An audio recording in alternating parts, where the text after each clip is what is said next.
Ötən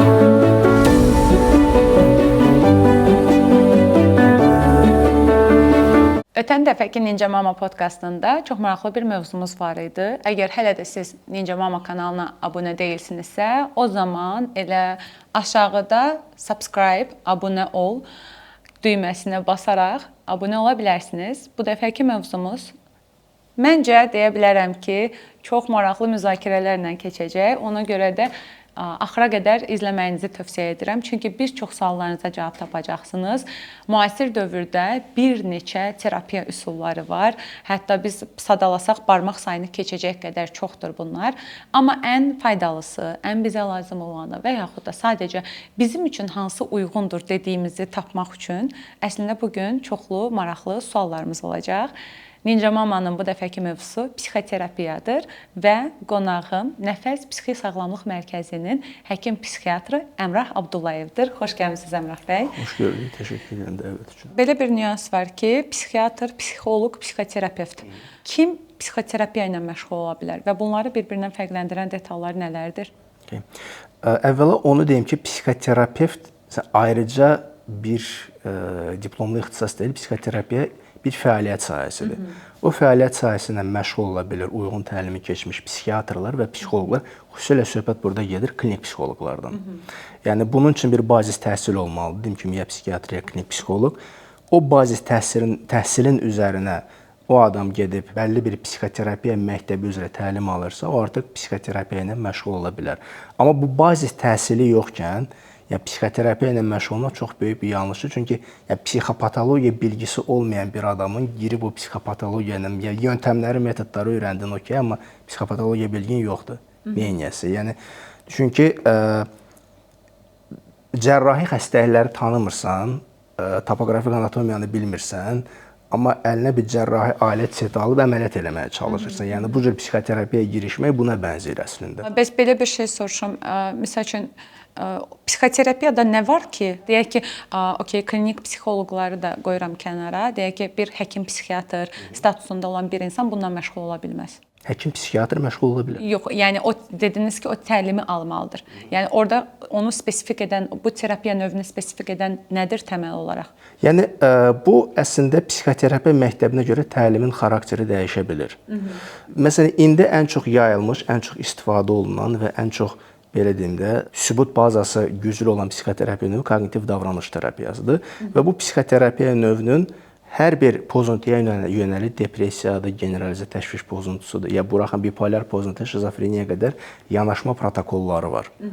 Yəni dolayısıyla həkim psixiatr da bu təlimi alıb, yəni bu protokollar hansı pasientə necə tətbiq oluna bilər, bunu öyrənib və bunu bir superviziya altında tətbiq edərək öyrəndikdən sonra, yəni o psixoterapiyanı keçirmə haqqını qazanır. Yəni həm teorik təlimini alırsan, bazis təlimini alırsan, praktik təlimini alırsan və bir daha təcrübəli mütəxəssisin nəzarəti altında bunu öyrənəndən sonra sən bu ilə məşğul ola bilərsən. Yəni biraz da belə deyim də, bu məsuliyyətli bir işdir sonuçta. Ona görə yəni bu işdə təhsil alanda buna məsuliyyətli yanaşması lazımdır. Ümumiyyətlə bayaqlar dediniz ki, məsəl üçün psixoterapiyanın növlərindən biri də hipnoterapiyadır. Hipnoz, belə deyək də, hər zaman adını eşitdiyimiz bir terapiya növüdür. Amma misal üçün öz adıma deyəcəm ki, bəzən mənim qorxduğum bir terapiya növüdür. Çünki deyirlər, belə el arasında yayılmış miflər var ki, oradan qaydanda adam yenə əvvəlki kimi olmur. Yəni ümumiyyətlə hipnoterapiya ilə kimlər məşğul ola bilər və hipnoterapiya necə işləyir ki, el arasında belə miflər yayılıbdır? Birinci onu deyim ki, hipnoterapiya bu dəqiqə sahədə olan əksər mütəxəssislərin fikri və professional cəmiyyətlərin də eyni zamanda fikrincə ayrıca bir psixoterapiya metodu hesab olunmur. Məsələn, bir dinamik terapiya kimi, interpersonal və koqnitiv davranış terapiyası kimi ayrıca bir psixoterapevtik məktəb hesab olunmur. Niyə? Çünki özünün hər hansı bir psixopatologiyaya dair teorik bir əsası yoxdur hipnozun.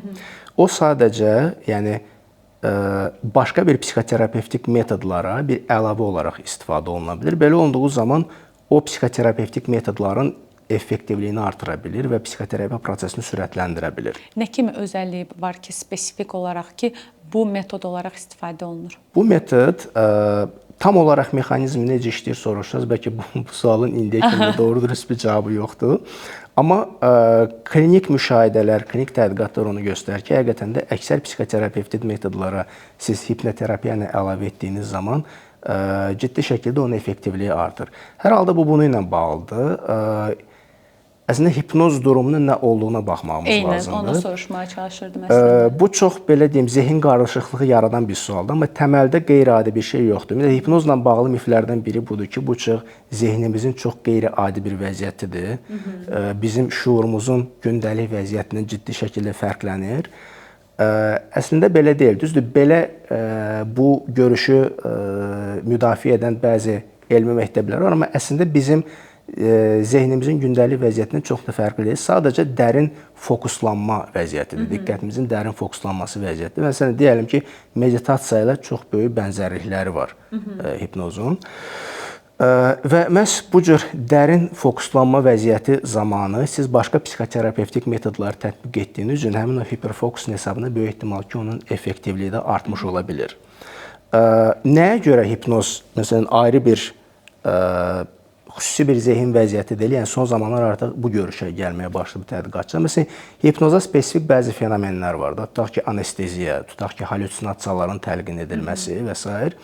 Yəni, əvvəllər düşünülürdü ki, zehin xüsusi bir vəziyyətə düşməlidir. O vəziyyətə düşəndən sonra siz bu fenomenləri insan üzərində əldə edə bilirsiniz. Amma sonradan baxdılar ki, yox, yəni, çox dərin hipnotik vəziyyətə girmədən də insan normal oyanıq vəziyyətdə ikən də bu fenomenlər insana təlqin edilə bilir. Dolayısıyla da əslində hipnotik trans vəziyyətinin qeyri-adi bir özəlliyi yoxdur və biz əslində gündəlik həyatımızda da bir sürü hallarda hipnotik trans vəziyyətinə giririk. Məsələn, bir filmə baxırıq, yəni tamamilə qərq olub girmiş o filmin içində, ətrafdan xəbərimiz yoxdur.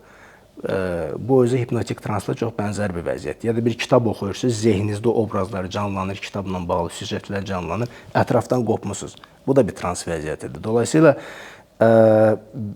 buna görə də düşünülür ki, hipnotik trans vəziyyəti gündəlik yaşadığımız translardan çox da fərqli deyil. Sadəcə biz bunu tibbi və psixoterapevtik məqsədlə istifadə edəndə artıq məqsədyönlü şəkildə o fokuslanmış vəziyyətə bəzi terapevtik müdaxilələrə əlavə edirik. İndi gəlirik mənim ən sevdiyim hissələrə. Çünki bunu müzakirə etməyi çox sevirəm. Nəyə görə? Çünki bir çox terapiya növlərini öz üzərimdə şəxsi sınamışam deyə.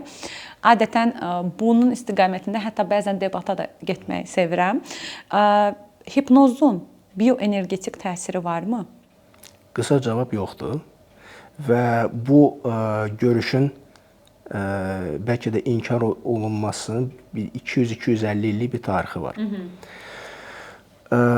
Deməli, hipnoz termini tibbə girməmişdən əvvəl başqa adla hipnotik fenomenlər tanınırdı. Buna mesmerizm deyirdilər. Bu mesmerizm, Frans Anton Mesmer deyə bir həkimin adı ilə bağlantılıdır. Mesmer belə hesab edirdi ki, insanlar bir-birinə maqnetik fluidlər keçirdərək bu müalicəvi təsirləri əldə edə bilirlər.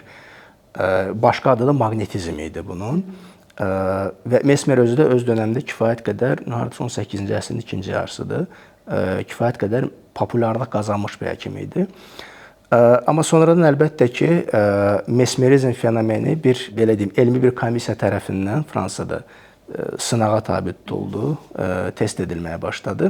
Orada, məsələn, fərqli eksperimentlər aparıldı. Deyəlim ki, divarın bir tərəfinə pasient qoyulurdu, o biri tərəfinə həmin o mesmerist qoyulur və pasientə deyilir ki, tutaq ki, divarın o tərəfindən sənə hər hansı bir təsir edilir və pasient orada bəlli bir konvulsiyalar keçirdirir ki, maqnetizm dönəmində, erasında belə deyək, maqnetistin təsiri nəticəsində pasientlərdə ən sıx görülən effektlərdən biri belə tok vurar kimi konvertiv tutmalar idi və hesab olunurdu ki, bu müalicəvi təsirə malikdir. Okey. Birinci etapda pasientə deyirlər ki, burada mesmerist var, divarın o tərəfində sənə təsir eləyir, pasient konvulsiya keçirilir. İkinci etapda divarın o tərəfində heç kim yoxdur, amma pasientə deyirlər ki, o tərəfdə bir mesmerist sənə impulslar göndərir. Əslində burada hər şey beyinlə bağlı deyil. Bəli, işte ora gəlir məsələ. Pasient yenə konvulsiya keçirir, amma o tərəfdə heç kim yoxdur. Üçüncü etapda yenə divarın o tərəfində maqnetist var, pasiyentə güya ki impulslar göndərir, amma pasiyentə deyirlər ki, orada heç kim yoxdur, divarın arxası boşdur. Bu səfər pasiyent heç bir konvulsiv tutma keçirtmir. Bu kimi təcrübələr seriyası sonucunda qərara gəldilər ki, həqiqətən də bu heç bir bioenergetik təsirlə əlaqəli deyil. Bu pasiyentin öz zehnində olan inanış və gözləntilərlə bağlantılıdır. Və hipnozla bağlı müasir görüş də əslində bu gün budur. Yəni hipnoz əslində həmişə self-hipnozdur. Yəni sizi hipnoz edən şəxs sadəcə sizə təlimatlar verir. Siz onunla bağlı bir gözləntiləriniz və inanışlarınız varsa, onun təlimatlarına uymağı seçirsinizsə, o zaman bu iş sizdə alınır. Seçmirsinizsə və eləmirsinizsə bu iş alınmır. Yəni. Çox gözəl bir kitab oxumuşdum. Hər şey beyində başlar və kitab başdan ayağa insanın beyninin nələrə qadir olmasından və ümumiyyətlə beyin hansı hallarda necə işləyir, hansı hallarda inkar edir, hansı hallarda hər şeyə açıqdır və sair kimi təlimatlandırılmalardan ibarət idi. Çox bəyənirəm və hər kəsə tövsiyə edirəm bu arada. Və orada belə bir detal var ki, ümumiyyətlə hər şey beyində başlayır. Və bir çox psixoterapiya və eyni zamanda terapiya növləri var. Sadxudu, çakra təmizlənməsidir, bioenerjidir, theta healingdir. Hətta son zamanlar bəlkə siz də görmüsünüz sosial mediada suda şəfalanma növləri və bu kimi bir çox detallar, Access the Bars'dır, ailə dizimidir və ən sayda davam etmək olar ki, terapiya növləri çıxarıb. Psixoterapiya ilə ümumiyyətlə bunların necəsə bir əlaqəsi varmı? Və dediniz ki, məsəl üçün mesmerizm düşünülürdü ki, bu formadadır, amma alimlər tədqiqat apardı və gördü ki, elə deyil. Və nəzərə alsaq ki, hazırda bu istiqamətdə tədqiqatlar gedirmi ümumiyyətlə theta healing və bu kimi sahələr üzrə? Yoxsa bu sadəcə belə deyək də müasir kapitalizmin qurbanına çevirməyə çalışdığı növlərdən biridirmi? Mən ikincisinin daha çox olduğunu düşünürəm. Bu biraz əslində bu sferada kontrolla bağlı ciddi boşluqların olduğundan irəli gəlir deyə düşünürəm. Çünki belə Access Bars'dır, theta healingdir. Yəni bunları ortaya çıxaran adamların özlərinə baxsaz, adamlar zaten bəsitcə şarlatandılar. Məsələn, Access Bars'ı götürək də. Tutaq ki, Access Bars güya başda 32 dənə nöqtə var. Bu nöqtələri bastığınız zaman insanın həyatında, şəxs özəllərində bəlli bir dəyişikliklər ortaya çıxır. Amma gəlin baxaq, bu 32 nöqtə hardan çıxıbdır? Maraqlı bir tarixçəsi var. Deməli, bu Access Bars'ı ortaya çıxardan adam özü Scientologiya kilsəsinə bağlantılı biri olsa və eyni zamanda da medium praktikalarla güya məşğul, tipa ruh çağırmaqla falan məşğul olurdu və belə ruh çağırma seansların birində güya ki, bu adam Rasputinlə təmasa keçir, Rasputinin ruhu ilə və güya Rasputin buna bu 32 nöqtənin varlığı haqqında məlumat verir. Bu da ondan sonra özünü borclu bilir ki, o nöqtələrin varlığı haqqında cəmaatı məlumatlandırsa. Amma mənə bir şey maraqlıdır ki, bu olay səhv etmirəmsə ABŞ-da baş verirdi. Bunlar Rasputinlə hansı dildə danışırdılar? Rasputin mi ingiliscə danışırdı, bu adam mı rusca onunla təmasa keçirdi? Mənə hər zaman maraqlı olan növlərdəndir. Amma məsəl üçün mən burada öz şəxsi təcrübəmi dilə gətirmək istəyirəm ki, şəxsi təcrübəmdə bütün sadaladığım terapiya növlərini su terapiyasından istisna şəxsi həyatımda və terapiya seçimimdə istifadə etmişəm. Və belə bir nəticəyə gəlmişəm ki, insanın beyni nəyə inanırsa, həmin metod işə yarayır. Misal üçün, mən Access the Bars seansına girərkən, beynimə belə vuracaqlar, nə olacaq, heç nə olmayacaq deyib girmişəm və həqiqətən də heç nə olmayıb. Yəni, hətta oturub saymışam ki, nə vaxt bitəcək bu seans. Amma misal üçün, terapiya növündə üstünlük verdiyim terapiya növlərindən biri theta healingdir. Şuuraltının gücünə çox inanıram və şuuraltı təlqinlərin gücünə inanıram. Və deyə bilərəm ki, bir çox travmalarımın öhdəsindən məhz theta healing sayəsində gəlmişəm. O zaman belə çıxsaq, deyək ki, mən theta healer deyiləm ya da bunun üzərindən pul qazanmıram. Amma mən bunun faydasını görmüşəm axı. Tamam. O zaman mən belə deyək də şarlatanlara inanmağımı seçmişəm deyək. Tamam. Birinci məsələ theta healingin özündən başlasaq, onun da maraqlı bir tarixçəsi var. Viana Stable bəli, öz xərçəng xəstəliyini bununla müalicə edir. Deyir və dələduzluq üstündə bir məhkəməyə cəlb olunur. Məhkəmədə ortaya çıxır ki, bu qadın heç bir xərçəng xəstəliyi yox imiş. Qadın yəni vəsicə şarlatandır.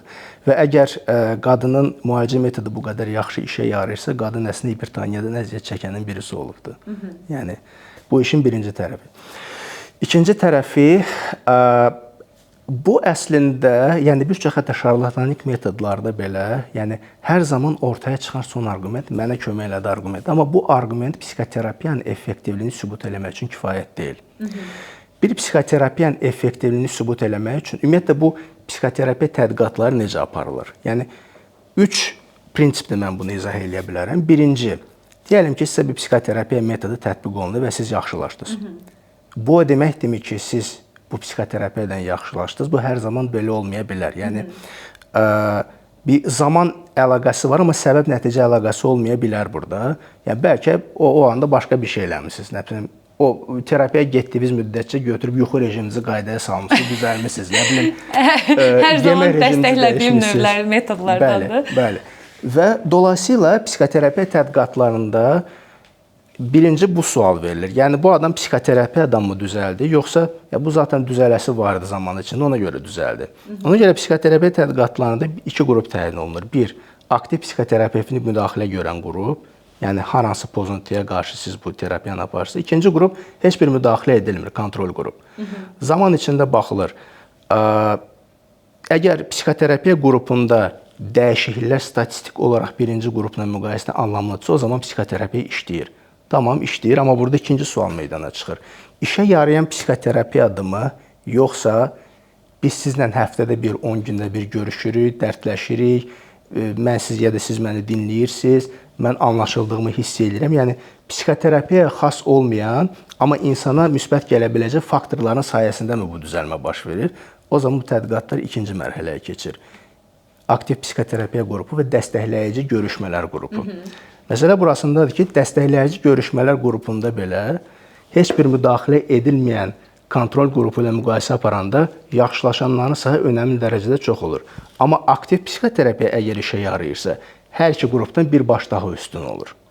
Yəni bir psixoterapiyanın effektivliyini yoxlamaq, yəni bu cür mərhələlərdən keçməyə lazımdır ki, onda deyək ki, okey, bu işə yarayır. Amma sadaladığınız metodların heç birində bu yoxdur və üçüncüsü, artıq üçüncü mərhələdə psixoterapevtik metodlar öz aralarında qarşılaşdırılır. Hansısa biri digərinə görə üstündürmü? Burada nəticələr artıq biraz qarışıq görünməyə başlayır. Bəzi tədqiqatlar deyir ki, yox, filan psixoterapiya metodu burada daha üstündür. Bəziləri deyir ki, yox, hamısı aşağı-yuxarı bərabərdir. Bu hələ də məncə debat mövzusudur.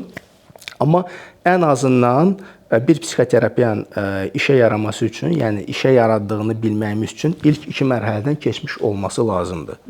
Yəni ona görə şəxsi təcrübə burada çox da şey olmaya bilər. Yəni məsələn dəstəkləyici qrupda da bir şəxsi təcrübədir də. Yəni görüşdük, danışdıq ya da kontrol qrupunda heç bir müdaxilə olmadı. Orada belə düzələnlər olur. Baxın, günün belə deyək, öncəki sualım hipnozla bağlı idi və siz dediniz ki, hipnoz xüsusi bir trans anıdır. Günün sonunda Theta Healing də xüsusi bir trans anıdır. Çünki siz belə deyək də, Theta Healing'in dili ilə desək, siz Theta dalğasına keçirsiniz və hər şey orada baş verir. O zaman Theta Healing'i hipnozdan ayıran nədir ki, hipnoz elmi olaraq təsdiqlənir, amma Theta Healing təsdiqlənə bilmir? Birincisi, hipnozun özünə də elmi dairələrdə münasibət çox da birmənalı deyil. Çünki hipnozun adını pisə çıxardan o qədər qeyri-peşəkar birini mən sizə deyim, sosial mediada partlayan belə elirsən adam özündən belə gedir. Yəni. Bu realdırmı ümumiyyətlə?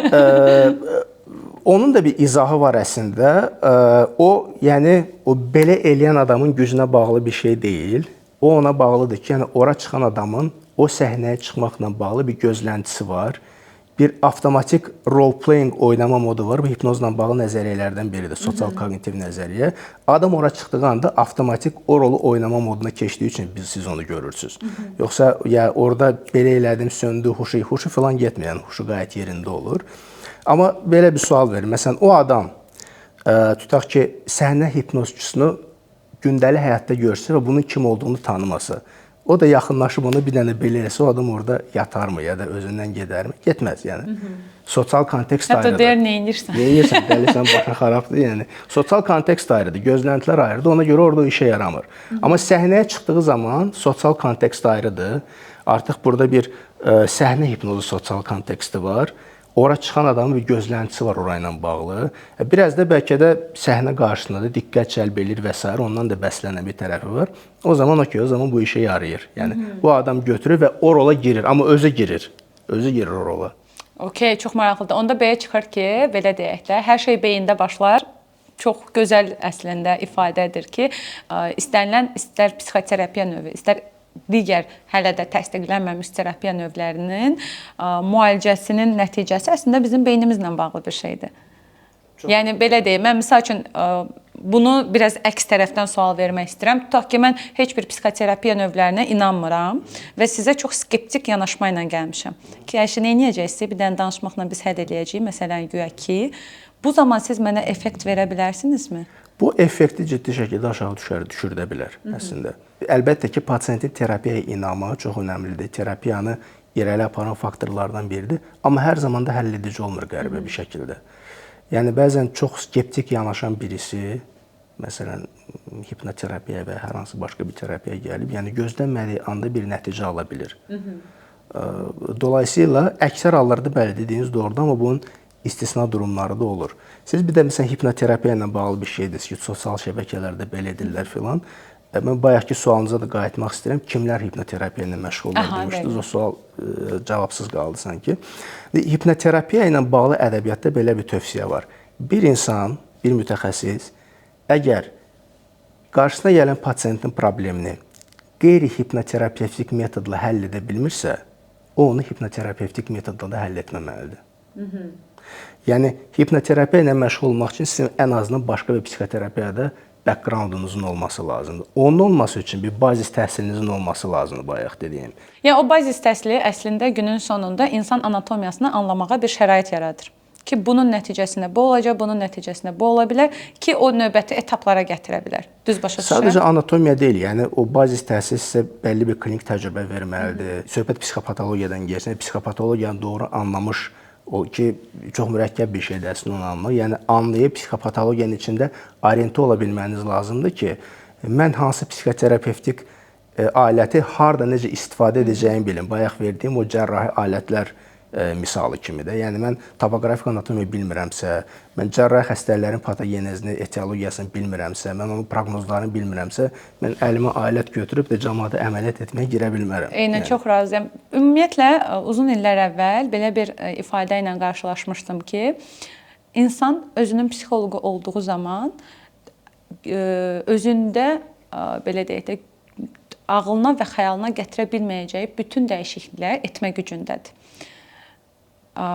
Biz də bayaqdan müzakirəmiz zamanı deyirik ki, hər şey insanın öz beynində başlayır. Əgər hər şey bizim beynimizdə başlayırsa, hər şey bizə bağlıdırsa, bəzən terapiyalar həqiqətən effekt göstərmirsə, çünki biz buna çox skeptik yanaşırıqsa, insan özünün öz psixoloqu həqiqətən ola bilirmi, yoxsa bu da bir beynin illüziyasıdır?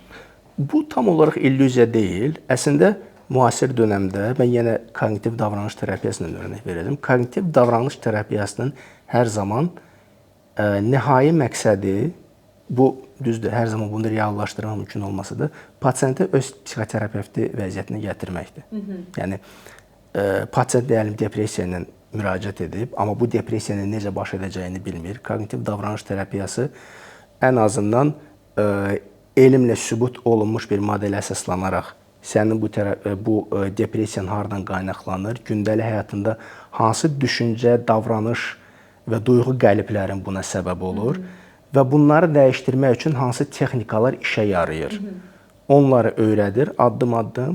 Yəni, pasiyent bunları öyrənib mənimsədikdən sonra, öyrəndiniz, gələcəkdə bu durum yenə baş verərsə, sən nə edə bilərsən, bir daha onun üzərindən keçilir və artıq hədəflənən şey bu olur ki, pasiyent mümkün qədər terapevtin yardımı olmadan bu cür problemlərlə qarşılaşanda özü onu həll eləsin. Hətta kognitiv davranış terapiyasının terapiyası cəmiyyəsinin belə deyək, çox yaxşı bir kültürü var. Bu terapiyanın tərəfdarları bir çox sayda fərqli problemlərə yönəlik özünə yardım formatında kitablar da dərc edib yayırlar. Bu, yəni şey deyil, o şəxsi inkişaf, populyar psixoloji filan tipində kitablar deyil. Məsələn, deyəlim ki, depressiyada özünə yardım kitabı. Məsələn, David Burns'un məşhur bir kitabı var, İyi hiss etmək. Depressiv bir adam əgər hər hansı bir səbəbdən psixoterapiyaya müraciət etmək kimi bir durumu yoxdursa, yəni özü-özünü bu vəziyyətdən necə çıxarda bilər? Hə, bu bəlkə çox ağır klinik durumlar üçün keçərli olmaya bilər. Ən azından yüngül və orta durumlar üçün, yəni şəxs özü oxuyub, öyrənib, özünü vəziyyətdən çıxarda bilər. O maraqlı budur ki, klinik tədqiqatlar var bu cür kitablarla bağlı aparılan. Bir qrup kitabla özünə yardım edir, digər qrup psixoterapevtlə keçir. Yəni günün sonunda hər iki qrup əslində eyni dərəcə nəticə göstərir, eyni dərəcədə fayda görür bu terapiyalardan. Bəs ümumi olaraq götürsək, nəzərə alsaq ki, bu terapiyaların hər biri insanın şəxsi özü ilə bağlıdır. Məsəl üçün son dövrlərdə aktiv yayılan belə deyək də özünü terapiya növlərindən biri də journalingdir. Yəni dəftərə yazma. Məsəl üçün mən də bunu həyatımda aktiv tətbiq edirəm və bir çox duyğularımın cavablarını alıram. Çünki belə deyək də ümumi olaraq bəzən danışmağı deyil də özümü müşahidə etməyi sevirəm və journaling etdiyim zaman bir çox suallarıma cavab almışam. Bu həqiqətənmi effektivdir? Yoxsa mən bunu özümə inandırıram mı? Effektivdir. Mən sizə deyim ki, bu kognitiv davranış terapiyasında aktiv istifadə olunan metodlardan biridir. Və də kognitiv terapiyanın belə bir özəlliyi var. Oradakı bir çox metodlar potensial olaraq insanlar tərəfindən intuitiv olaraq, yəni tapıla bilmə meyilli olan bir metodlardır. Məsələn, siz bunu hansı deyəlim bir psixoterapevtdən öyrənməmisiniz. Yəni yoxlamısınız, işə yarır və arxasınca getmirsiniz. Arzu dəftəri yazarkən kəşf etmişəm. Yəni ya da deyəlim qorxu ilə üzləşmə metodu. Yəni kognitiv davranış terapiyası aşağı-yuxarı bəlkə 70-80 ildir bizimlə var, amma insanlar bəlkə 100 illərdir bu fikri bilirlər ki, yəni qorxduğun bir şeylə üzləşdiyin zaman bir yerdən sonra sənin qorxun aradan qalxır. Yəni əslində kognitiv terapiyada insanların intuitiv olaraq tapa bildiyi metodlar kifayət qədər çoxdur ki, sizin də verdiyiniz örnək buna çox gözəl misallardan biridir. Sadhu iynənin üzərində həqiqətən adam öz travmalarını şəfalandıra bilir? Düşünmürəm. Nəyə əsaslı? Məsəl üçün, mən iynənin üzərində olmuşam. İynəni deyəndə sadhunu bilməyənlər üçün bir ifadə edeyim, o iynə nə deməkdir. Bir taxta olur, üzərində mismarlar olur əks tərəfə və siz o mismarın üzərinə çıxırsınız. Həqiqətən də aşırı ağrılı bir prosesdir, aşırı ağrılı prosesdir. Amma o iynənin üzərində dəqiqələrlə dayana bilən insanlar var və çıxmağınla düşməsi eyni olan insanlar var. Təbii ki, bu da başa düşüləndir ki, ayaq altının dözümlülüyü və sair məsələləri. Amma sadhu terapistləri bunu belə adlandırır. Sən özünü nə qədər yaxşı tanıyırsansa, nə qədər fərqindəsənsə, iynə sənə o qədər az təsir edir. Bu həqiqətən belədirmi? Yox, burada ağrı ilə müalicə metodu ümumiyyətlə psixoterapiyada varmı ki, bir insan ağrını hiss etdiyi zaman özünü travmalardan türkcə ifadə edəcəm bu sözü arındırır. Arındırır. Yox, söz bizim dildə də var əslində. Birinci onu deyim, yəni çox mismarların üzərində çıxıb durmaq hər halda çox ağlada bilən bir prosedurdur. Yəni travmalardan asılı olmayaq. Yetər qədər mən də çıxıb üzərində dursam gözümdən bıldır-bıldır yaşlar gəlir. Bunun travma ilə nə qədər əlaqəsi var bilmirəm. Amma bu müalicə metodu travmaların, psixotravmaların müalicəsində effektivdirmi sualına cavab verə bilməyimiz üçün yəni burada tədqiqatlara ehtiyac var. Yəni çünki bir psixotravmanın terapiyasında işə yarayan metod, yəni çoxlu insan qrupları üzərində tədqiq edilməlidir. Çoxlu insan qruplarının ən azından əksəriyyəti üzərində işə yarayırsa, o zaman bu işə yarayır. Sadhu nə qədər insanın üzərində işə yarayır, özəllə travmalarla bağlı. Yəni tək-tük örnəklər ola bilər, amma tək-tük örnəklər metodun ümumən effektiv olduğunu göstərmir, amma o adama spesifik bir şey olduğunu göstərir, əgər o da işə yarayıbsa. Amma mən təməldə belə bir şey deyim, genəldə bu Theta Healinglərdə, Access Bars'dır, bəlkə Sadhu'nun özüdür və s. Yəni bu cür yöntəmlər çox da real problemlərdə işə yaradığını düşünmürəm. Yəni çox da real olmayan problemlərdə, real problem nədir? Məsələn, adamın ciddi bir klinik diaqnozu var. Posttraumatik stres pozuntusu. Ha bunu iynənin üzərinə çıxardın, yəni orada gülünəsə hal deyil əslində. Travma spesifik yöntəmlər var, yəni sübuta dayalı. Məsələn, bunlardan biri məşhur yöntəmlərdən biri var. EMDR var məsələn. Yenə də məruz buraxma üzərinə kognitiv davranış terapiyası metodları var. Ən çox bunlar işə yarayır əslində. Amma bəzən bu ola bilir. Bu sadaladığım metodlar üzləşdirmə təməlli metodlar olduğu üçün istər travmatik xatirələrlə bağlı, istər travmatik situasiyaları xatırladığın ipuçları ilə bağlı. Yəni bununla üzləşmək çox ağrılı prosedur olduğu üçün bəzən ola bilər ki, pasiyent gəlir, yoxlayır, bu çox ağrılıdır, buna girməyim. Ondan sonra gedib bu cür alternativ metodlar axtarmağa başlayır. Yəni problemi çözməyə çalışırmış kimi görünür, amma çözmür əslində. Yəni özünə inandırır ki, çözürəm, amma problem çözümü deyil, problem çözümündən yayınmaq rolunu oynayır bəzən. Sosial mediada analizlərim zamanı artıq bəzi psixoloqlarda, bunu dəqiq deyə bilməyəcəm ki, klinik psixoloqlarda yoxsa yox, amma sosial mediada gördüyüm qədərilə artıq bəzi psixoloqlarda öz terapiya növlərinə theta healing-i əlavə etməyə başlayıb. Buna sizin bir psixiatr olaraq, psixoterapevt olaraq ən əsası mövqeyiniz necədir? Ümumiyyətlə bu nə dərəcədə effektivdirmi desəm, doğrudurmu desəm, yəni bunun bir ortalaması nədir? Yəni bunun rutin klinik praktiki olaraq özəllə bir mütəxəssis tərəfindən istifadə olunmasının tərəfdarı deyiləm. Çünki özəllə söhbət diplomlu mütəxəssisdən gedirsə, yəni diplomlu mütəxəssisin tövsiyə edəcəyi yöntəm yenə deyirəm, elmi əsas dediniz bayaq. Elmi əsas nədir? Yəni əksəriyyət insanlar üzərində effektivliyi sübut olunmuş psixoterapiya metodlarını təklif etməsi lazımdır. Theta healing belə bir şey deyil. Ümumiyyətlə bu cür yöntəm, ümumiyyətlə belə bir şey deyil. Bir psixoterapiya metodu ortaya çıxırsa, o bəlli bir sikldan keçməlidir. Yəni siz metodu ortaya çıxartdınız, o metodla bağlı nəzəriyyəni irəli sürdünüz. Tamam. Onu irəli sürəndən sonra siz onu sahədə test etməlisiniz. Sahədə test etdiniz, müsbət nəticələr aldısa, ondan sonra onu bildirirsiniz. Amma bu theta healingdir, access barsdır, nə bilim NLP-dir və s. və kvantumçular falan bir sürü şeylər var. Bunların heç biri bundan keçməyibdir. Yəni bu sikldan keçməyib. Bunun üzərinə elmi araşdırmalar olubmu? Zaten bunun elmi araşdırmasını aparacaq birinci şəxslər o metodu təklif edən şəxslər olmalıdır. Elə mən ora gəlmək istirdim ki, baxın, biz deyirik ki, elmi araşdırmadan keçməyib, elmi təsdiqi yoxdur daha doğrusu, ifadəmi düzəldim. Amma başqa bir şey var. Bugün bir çox, məsəl üçün mən özüm də bir çox theta healerlərin səhifələrini izləyirəm və ən sayda effekt aldığını yazdıqlarına dair belə deyək də rəylər var. Onların içində biri də mənəm. Misal üçün, mən də effekt aldığımı deyən tərəflərdənəm. Amma başqa bir məsələ var.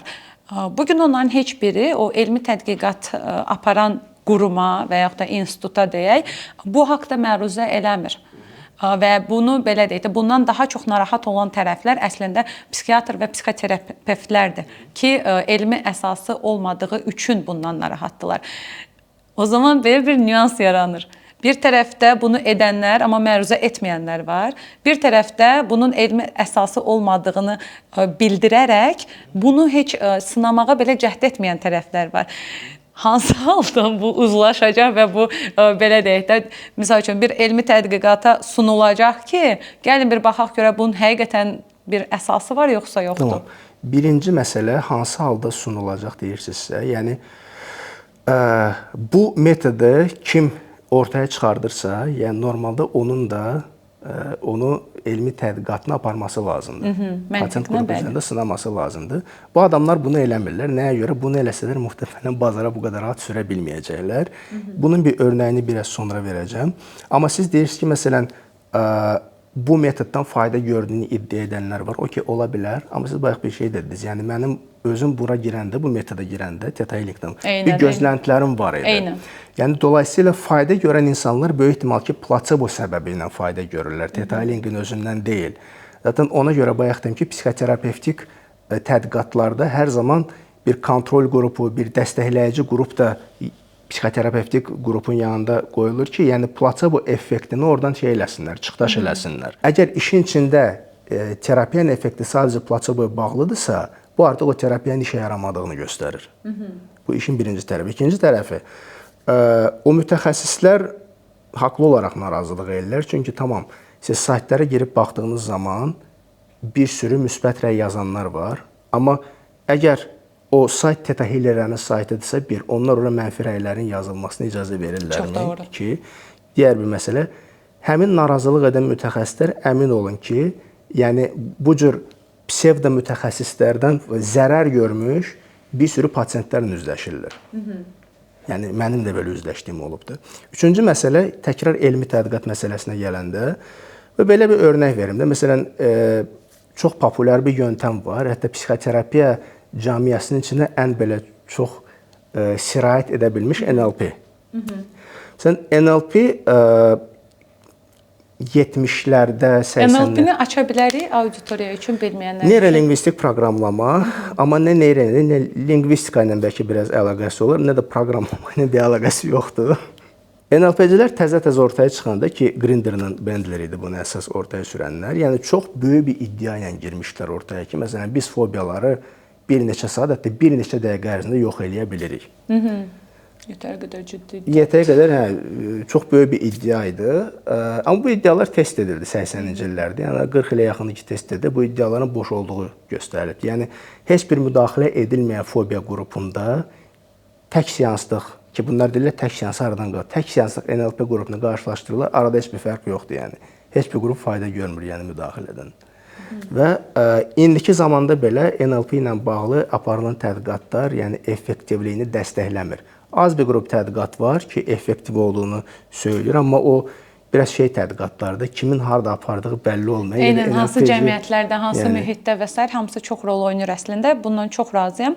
Amma yenə biz belə deyək də, bütün söhbətlərimizin sonunda biz başa qayıdırıq ki, hər şey insanın özündən başlayır.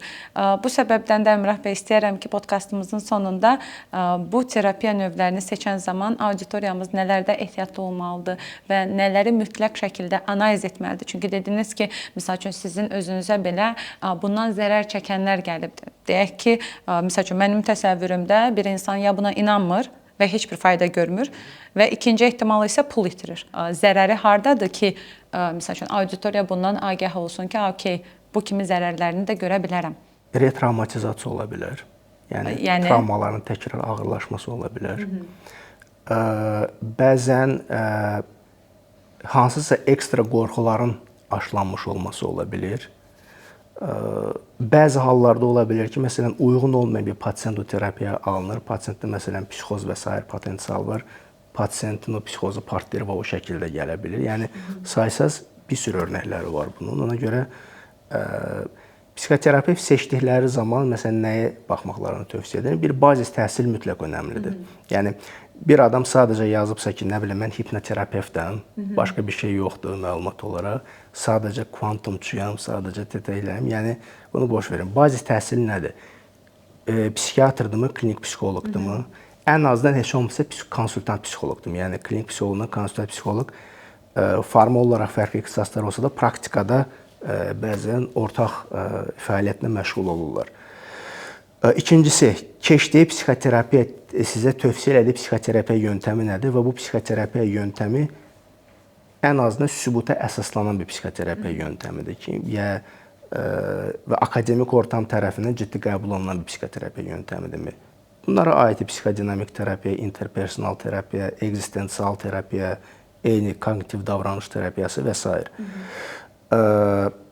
Və ən azından məsələn, həmin mütəxəssislə bağlı ulaşa bildiyi başqa həkimlərin və yaxud da başqa pasientlərin rəyləri varmı? Onlardan da geri bildirim alsın deyə tövsiyə edirəm. Yəni başqa da əlavə edə biləcəyim bir şey yoxdur. Çox təşəkkür edirəm gəldiyiniz üçün. Minnətdaram. Həqiqətən çox maraqlı və gözəl söhbət oldu.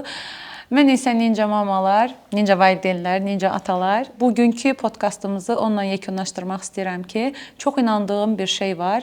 Hər şey insanın öz beynində başlayır, öz beynində də bitir. Əgər siz bugün deyək ki, psixoterapiya dilində desək, siz bugün sağalmağı deyirlər də düzdür. Sağalmağı seçirsinizsə, siz zaten sağalacaqsınız və bunun üçün sadəcə professional dəstəyi almağınız belə bəzən yetərli olur.